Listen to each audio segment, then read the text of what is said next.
C comme création de contenu. Le droit d'auteur expliqué aux créateurs et créatrices de contenu, présenté par la SCAM. S comme studio, par Maxence Tison. Salut, c'est Maxence. Aujourd'hui, on va aller faire un tour dans les studios que la SCAM a créés dans ses nouveaux bureaux, avenue Velasquez, à Paris. 2 studios ouverts aux créateurs et créatrices de contenu et à tous les auteurs de la SCAM pour enregistrer leurs projets. On retrouve Axel Poulet, le régisseur des studios.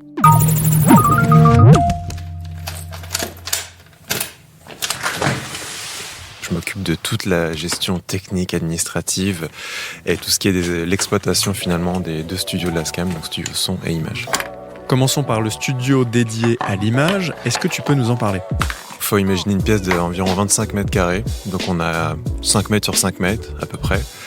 On a sur un des murs un fond vert en dur, peint carrément, qui peut être aussi remplacé par un rideau de velours noir. Pour ce qui est du studio son, on est sur une pièce de 9 mètres carrés avec une grande table en bois magnifique au milieu qui permet de s'installer à 3 personnes, potentiellement 4. Les 2 pièces ont des murs gris avec une très belle insonorisation réalisée par un acousticien. Et les 2 pièces sonnent extrêmement bien, ce qui est très important je trouve. Et pour ce qui est du studio image, en termes d'éclairage, on a des éclairages qui sont au plafond, qu'on peut contrôler via une console lumière. Et il y en a un total de 8 pour la pièce et 3 pour le fond vert. On a aussi 2 éclairages mobiles. On a aussi 3 lumières LED, donc avec des diffuseurs de formes différentes qu'on peut utiliser pour aller chercher des looks plus ou moins doux sur les visages notamment, ce qui peut vraiment aider à avoir une belle lumière super diffuse. Franchement, c'est vraiment impressionnant comme studio. Je ne pensais pas du tout que la SCAM pouvait aussi mettre à disposition de ses adhérents des équipements d'une telle qualité, le tout gratuitement. Je me verrais parfaitement enregistrer mon podcast d'interview de créateurs ici, en étant super bien entouré.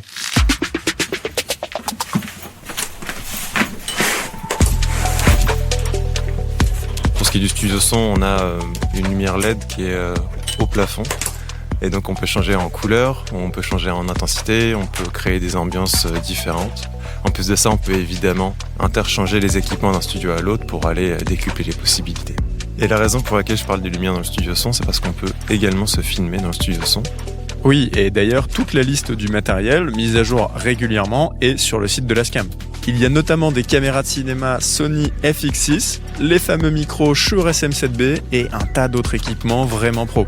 Bref, tout ce dont n'importe quel créateur rêve d'avoir pour tourner du contenu de qualité. Et pour utiliser ces studios, il y a 2 modes de fonctionnement. Ça a été pensé d'une part pour un mode autonome, on va dire, avec des automates qui sont des genres de petites tablettes qui sont sur la table, sur le bureau, qu'on peut utiliser pour contrôler différents paramètres comme la lumière, les caméras, l'enregistreur audio, vidéo, etc. Donc ça, c'est vraiment si on se sent relativement à l'aise avec tout ce qui est techno, audiovisuel.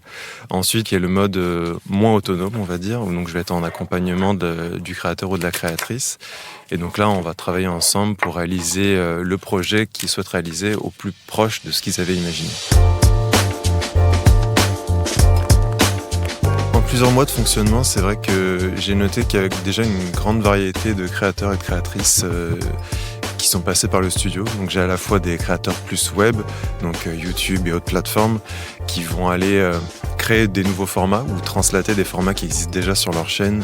C'est un exercice toujours un peu intéressant d'aller recréer quelque chose ou encore mieux de créer quelque chose de complètement nouveau. C'est vrai qu'avec tellement de matériel à dispo, les possibilités de réalisation sont quasi infinies et ça donne envie de revenir.